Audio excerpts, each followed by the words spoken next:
FS1's undisputed. Let's listen to Shannon Sharpe. He don't get it. The Browns should feel disrespected with his play.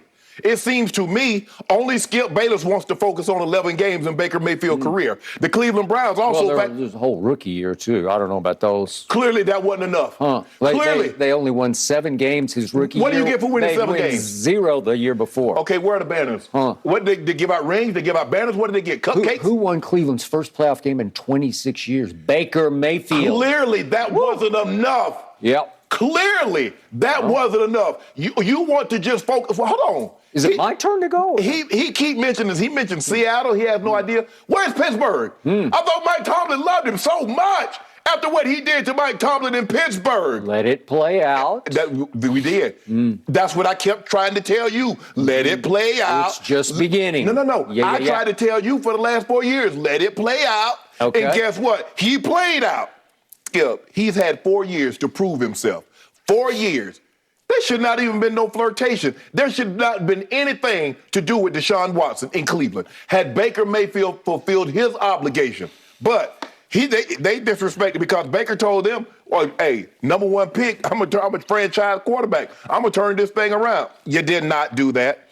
And considering, Skip, the number 1 pick, and he didn't make it all the way through his rookie contract, he about to join Jamarcus Russell and Jeff George.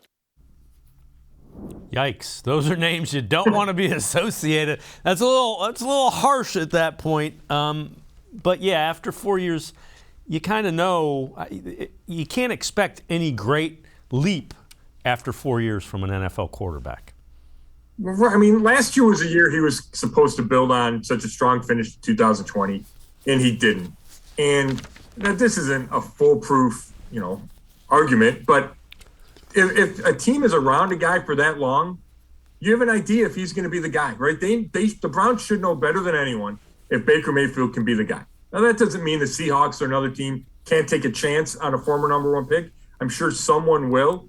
But the Browns have the best inside intelligence, inside information of anyone in the league, and they determined that he was not the guy to compete with the Pro Bowl quarterbacks in the AFC. It's as simple as that. That doesn't mean Baker didn't show flashes. It just means they felt they needed an upgrade and went out and paid a guy $230 million guaranteed who's got a whole bunch of baggage that he brings with him. So I do think that gives you an honest opinion about how the Browns feel about Mayfield. And, here's Skip saying he did all these things. And I get it. You can't take that away. Baker won 7 games as a rookie, 27 touchdowns, set the record at the time. But if you got to the playoffs and Baker doesn't make a play in the 4th quarter, right, and doesn't take the Browns where they need to go, then that would become the narrative, kind of like it is with Jimmy Garoppolo in San Francisco. He's got a lot of good credentials, but the 49ers decided they needed someone better, and I think the Browns were on the same path with Baker, and there were some immaturity issues on top of that. The other thing to keep in mind, Andrew Berry and Kevin Stefanski realize they're going to be tied to a quarterback, and that quarterback better help them win, because if you don't win in the NFL, you don't have those jobs for very long. That's the bottom line. Head coaches, general managers, quarterbacks have to win, or they don't stay in the NFL. Well, and there's no doubt about that, David. But don't you think it would have been easy enough for the Browns to say, hey, Baker was hurt last year. We think he'll bounce back, which they said for a while, right? We think he'll bounce back, and he's our guy moving forward. If he plays well, we're going to extend him, and we want him to be the guy for the next decade. Like, that seemed to be the opinion coming out of 2020 when he played really well at the end. Yet, no contract extension offer to him, no real negotiations. And then when he doesn't play well in 2021, when he was injured, but there were other reasons for performance, the Browns quickly decided that he wasn't the right guy. So, if they thought there was even a chance that Baker could turn into an elite quarterback, it would have been so much easier to give him that chance in 2022, right? You don't have to take on Deshaun Watson. You don't have to take on that money.